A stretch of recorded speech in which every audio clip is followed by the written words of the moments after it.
اب ہم شروع کرتے ہیں کورس 1909 کا یونٹ نمبر 1، جس کا پوائنٹ نمبر 3 ہے علم المعاشرت کا موجد علامہ ابن خلدون۔ اسلام وہ دین ہے جس نے انسان اور اس کے معاشرتی اداروں اور معاشرتی استحکام و زوال کے بارے میں الہامی آراء کا اظہار کیا، لیکن اس کے باوجود مسلمانوں کے ہاں علم المعاشرت ایک ایسا الگ علم کے طور پر مرتب نہیں ہوا۔ عہد قدیم کے فلسفہ متکلمین اور مورخین نے معاشرتی اصولوں کو بیان کیا۔ صحت مند معاشرے کے قیام، معاشرتی فساد اور ریاست کے کردار کے بارے میں مؤثر بحثیں کی۔ البتہ مسلمان مورخ ابن خلدون پہلا مفکر ہے جس نے فلسفہ تاریخ کے ساتھ ساتھ عمرانیات پر بھی اظہار خیال کیا۔ ابن خلدون ہی وہ پہلا مفکر عمرانیات ہے جس نے مسلمانوں میں علم المعاشرت کی بنیاد رکھی۔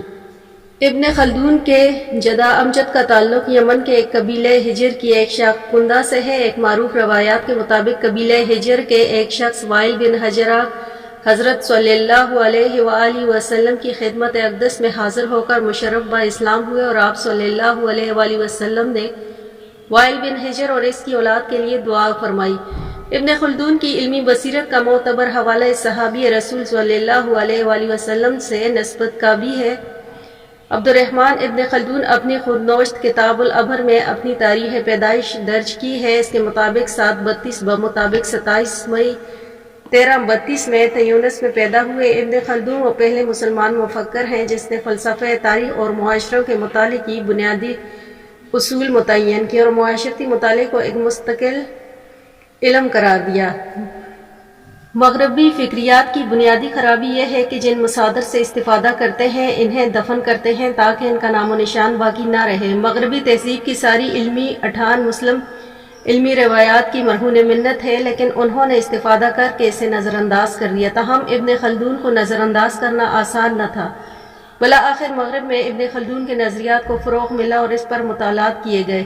مشہور جرمن ماہر عمرانیات گمپلوورٹس کے نزدیک ابن خلدون کلاسیکل سوشیالوجسٹ کا پیشرو ہے۔ پروفیسر سوروفن کے خیال میں ابن خلدون اپنے نظریات و تحقیقات کے لحاظ سے اپنے عہد سے آگے تھا۔ 17ویں صدی میں ابن خلدون کے بارے میں تحریر آنا شروع ہوئی اور آہستہ آہستہ محققین نے ابن خلدون کو سمجھانا شروع کر دیا اور بلا اعتراف کیا کہ فلسفہ تاریخ اور معاشرتی ارتقاء پر اس کے نظریات اولین حیثیت رکھتے ہیں۔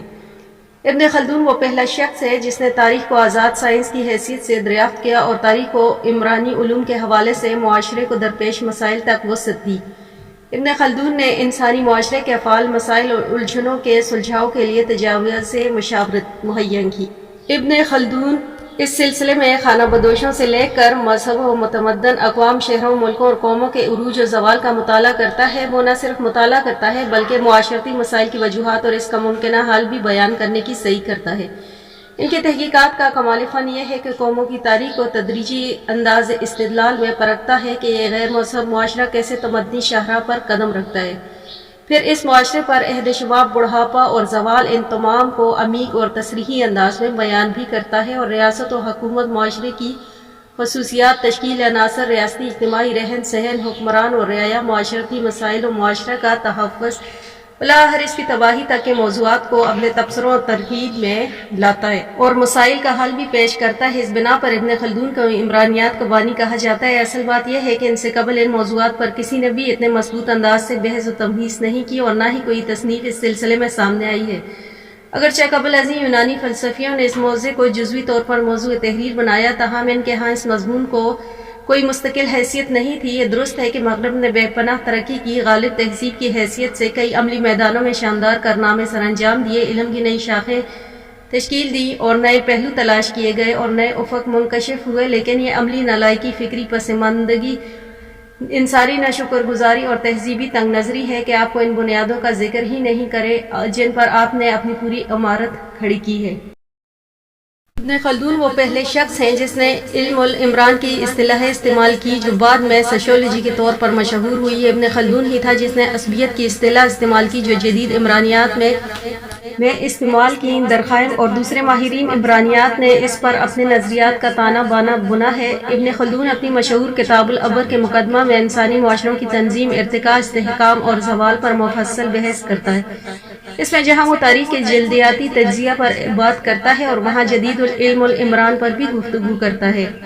ابن خلدون اس کتاب کے مقدمہ کو 6 ابواب میں تقسیم کرتا ہے اور ہر ایک باب کی کئی فصلیں ترتیب دیتا ہے۔ ان میں انسانی حالات پر ماحول کے اثرات سے بحث کرتا ہے، ابتدائی اور دیہی معاشروں کا تجزیہ کرتا ہے، جنگلی متحرک معاشرے، خونی رشتوں پر مبنی جمعیتوں اور قبائل کی بات کرتا ہے، پھر سیاسی زندگی، حکومتوں کی قسم و ریاست اور اس کے اداروں، روحانی و مادی طاقت اور سیاسی مرتب کو زیر بحث لاتا ہے۔ اس طرح وہ شہری معاشروں کی بھی بات کرتا ہے اور انتہائی ترقی یافتہ معاشروں کے ساتھ تہذیبی کمالات اور عروج و زوال پر بھی گفتگو کرتا ہے۔ معاشیت، صنعت، ذرائع آمدنی، معاشی سرگرمیاں، مختلف ہنرمندیوں اور پیشواؤں کو بھی موضوع بحث بناتا ہے اور خصوصیت کے ساتھ علم، سائنس، کلچر کی بحث بھی کرتا ہے۔ ابن خلدون وہ پہلا مفکر ہے جس نے ابتدائی متحرک دیہی اور شہری معاشروں کے تعلقات کی تحریک کو دریافت کیا۔ 18ویں اور 20ویں صدی کے ماہر عمرانیات جیسے فرانس کے اگست کامٹے اور ایمل درخائم وغیرہ اس بات سے آگاہ تھے کہ روایتی اور معاشرہ جدید معاشرے میں تبدیل ہوا ہے اور ہر ایک نئے معاشرے کے ظہور کے بارے میں اپنے نظریات بیان کیے ہیں اور 2 قسموں کے معاشرے کے تعلق کے بارے میں آراء دی ہے، لیکن کہیں بھی ابن خلدون کی طرف اشارہ نہیں ملتا۔ پروفیسر سوروکون کے مطابق مقدمہ وہ پہلی کتاب ہے جس میں دیہی شہری عمرانیات پر سب سے پہلے مرتب انداز میں بات کی گئی۔ وہ کتاب سوسائٹی، کلچر اینڈ پرسنالٹی میں مختلف جگہوں پر ابن خلدون کا حوالہ دیتا ہے۔ اس کا خیال ہے کہ ابن خلدون وہ پہلا ماہر عمرانیات تھا جس نے دور حاضری کی عمومی اور خصوصی سوشیالوجی کی بنیادی مسائل بیان کیے۔